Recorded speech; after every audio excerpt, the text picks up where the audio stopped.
they've actually been very, very supportive of my writing and everything else inside of it, which has been a very, very unique blessing that I don't think I could have had in a lot of other places. So I'm very, very grateful for those people for doing that. But I knew once I put this out that I was going to potentially injure myself in multiple ways. But I really had to, going back to something that Douglas Murray once said on Joe Rogan, which was very, very powerful and has stuck with me in a lot of ways. You know, it's distilling the amount of opinions that you care about down to very, very few.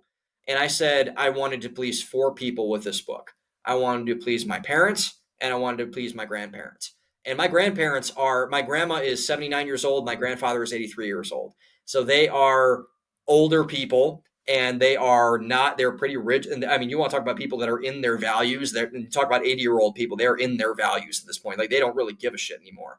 But they are very, very traditional people. My grandmother, especially. My mom is very, very not conservative, I would say. This is not to say they're conservative in a political way, although I would say my mom is, and my grandma is most definitely not, even though I think she is in some ways. But they're conservative in the sense where they're like, I think I should act a certain way. This is kind of the way everything is. Like, I think I should act like this, whatever.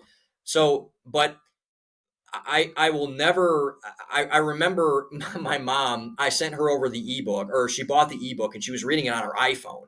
Like, reading a 280-page book on your iPhone, it's like that's a big deal. And so I'm like, holy shit, you're reading. I'm like, wait to get the paperback, whatever.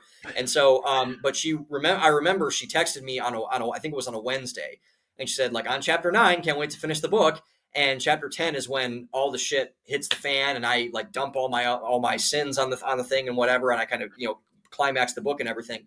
And so I'm at work the next day. I'm a hybrid. I go into the office on Tuesdays and Thursdays, and I'm in the office on a Thursday, and I have a meeting in 5 minutes, and my mom calls me, and I'm like, oh shit, this is I finished the book call. And so I go into a focus room over here, or like a breakout room or whatever, pick up the phone. Hi, Mom. And she's like, hey, Sam, like, how are you doing? I'm like, I'm good. I'm like, sorry, I hate to do this, Mom.